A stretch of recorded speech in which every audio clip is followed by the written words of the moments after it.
ठीक है। मैं RP Sharma advocate, district court Jind. मैं सबसे पहले आप सभी का धन्यवाद करता हूं, आपने मुझे मौका दिया इन एक्टों के बारे में आपसे डिस्कस करने का। जो कि सरकार ने नए कानून अभी बनाए हैं, जो अभी 1 जुलाई से लागू हुए हैं, इनका पॉजिटिव और नेगेटिव दोनों ही इफेक्ट पड़ा है। खासकर वकीलों के ऊपर नेगेटिव ज़्यादा इफेक्ट हुआ है, क्योंकि एक बच्चा जब एलएलबी करने के लिए लॉ स्टूडेंट जाता है तो वो 3 साल मेहनत करके इन एक्टों को याद करता है।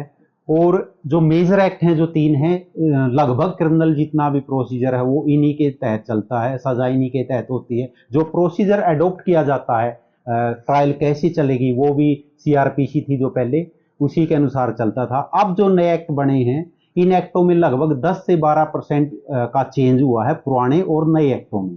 सरकार ऐसा भी कर सकती थी कि उन्हीं एक्टों के साथ कुछ नए सेक्शन ऐड कर देती, ताकि हम लोगों को या नए लॉ स्टूडेंट को या जो जुडिशरी की तैयारी कर रहे हैं बच्चे, उनको ज़्यादा मेहनत नहीं करनी पड़ती।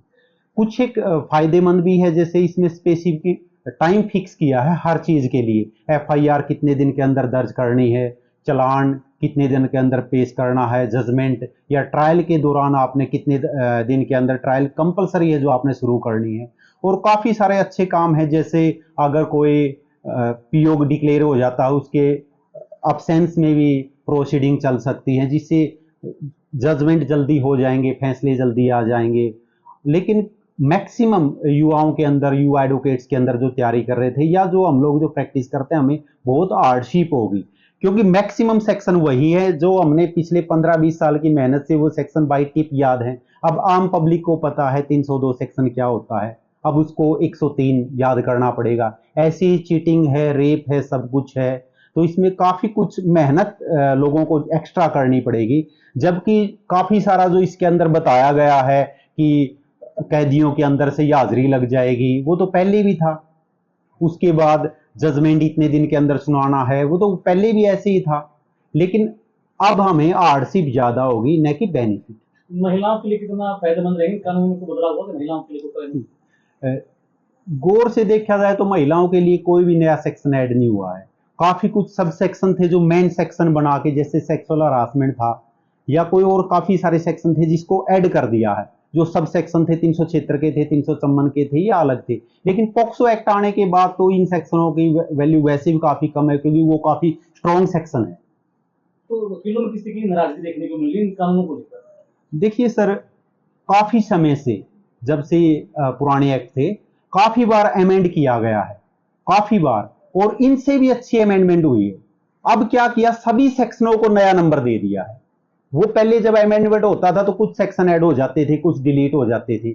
अब सब कुछ नए सिरे से शुरू करना पड़ेगा। इससे पुलिस प्रशासन को बड़ी दिक्कत होगी। हम लोग तो फिर भी याद कर लेंगे। अब 10वीं पास या +2 पास कांस्टेबल है, उसको सारा प्रोसीजर शुरू से देखना पड़ेगा, जिम्नी लिखनी पड़ेगी, सारी इन्वेस्टिगेशन। अब एक सबसे बड़ा इश्यू है कि जो अपना इंफ्रा है, अब पुलिस जो आईओ होता है, इन्वेस्टिगेशन ऑफिसर, उसके पास ना तो साइंटिफिक एविडेंस कलेक्ट करने के लिए कोई प्रोसीजर है, ना ही उसको इतनी नॉलेज है। अब जो एक्ट है इसकी बारीकी से पढ़ेंगे, जिसमें प्रोसीजर दिया है ऐसे ऐसे आपने इन्वेस्टिगेशन करना। अब वो आम आदमी जो एक आम पुलिस ऑफिसर, उसको सीखने में 2-4 साल लग जाएंगे। उसके बाद आप उसको जैसे साइंटिफिक कलेक्शन के लिए आप उसको जो मशीनरी है वो दे ही नहीं पाओगे। और ना ही अपने जो पुलिस स्टेशन वो इतने हाईटेक हैं कि इतनी जल्दी। उसके बाद सबसे बड़ी दिक्कत ये है कि आपने जुडिशरी की तो जो सीटें हैं वो काफी कम है। एक जज को आपने बाउंड कर दिया कि आपने इतने दिन के अंदर डिसीजन देना है, वो मेरिट पे डिसीजन नहीं दे पाएगा। उसके ऊपर एक प्रेशर रहेगा, अब मैंने इतने दिन के अंदर इसका फैसला करना है। जबकि अगर केसों के अनुसार देखें तो अपनी जुडिशरी के ऊपर 3 गुना प्रेशर है, कम से कम 3 गुना है। तो इसलिए थोड़ा जल्दबाजी में दिया है जो भी फैसला सरकार ने, जो नए एक्ट बनाए। एफआईआर करने में कुछ भी बदलाव हुआ है? जी जी बिल्कुल, इसमें एक स्पेसिफिक मेंशन किया गया है कि पुलिस, जब आप कोई एप्लीकेशन पुलिस को देते हो, पहले होता था प्रामा फेसाई पुलिस को सबसे पहले एफआईआर दर्ज करनी होती थी, उसके बाद इन्वेस्टिगेशन होता था। अब इसमें क्या हुआ कि पहले पुलिस एप्लीकेशन लेने के बाद क्लाइंट को या आम आदमी को टाल सकती, कहती जी हम इन्वेस्टिगेशन करेंगे 14 दिन के लिए। और अगर 14 दिन बाद वो पता नहीं एफआईआर दर्ज करेगी कि नहीं करेगी, अगर कर भी लेती तो हमारे ऊपर बड़ा बर्डन हो जाएगा, क्योंकि वो अगला आफ्टर थॉट एफआईआर दर्ज हुई है।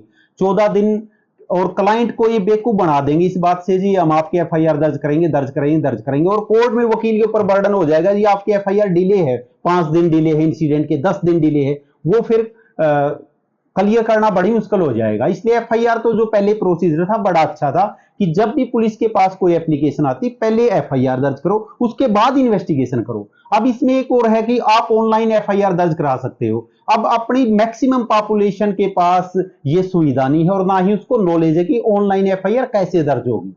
तो पहले जनता में जानकारी देनी चाहिए थी, थोड़ा टाइम देना चाहिए था। पहले जो ऑनलाइन साइट हैं, आज तक तो मुझे भी नहीं पता कौन सी साइट पे ऑनलाइन होएगी, अभी चेक करेंगे। तो कहीं ना कहीं वकीलों में नाराजगी है, क्या वकील इस तरह को प्रोटेस्ट भी करेंगे या कुछ नहीं करेंगे? हाँ जी, हमारी एक स्टेट बार काउंसिल है जो हमारी सबसे बड़ी बॉडी है, जो वकीलों को और सभी मैनेज करती है। तो हमने उसके पास अपनी शिकायतें दी हैं, उन लोगों ने भी अपनी शिकायतें सरकार के पास पहुंचाई है कि जब तक इंफ्रा नहीं है और लोगों को प्रॉपर जानकारी नहीं है, आम आदमी को तो इनके बारे में पता नहीं। अब लिख दिया कि ignorance of law is no excuse. अगर किसी आम आदमी को कानून की जानकारी नहीं है तो उसका एक्सक्यूज नहीं है, लेकिन पहले लोगों को जानकारी तो दो, उसके बाद ही तो ये एक्ट शुरू से आप लागू करो। अब जल्दबाजी में सरकार ने लागू तो कर दी, लेकिन इंफ्रा जीरो है इसके मामले में।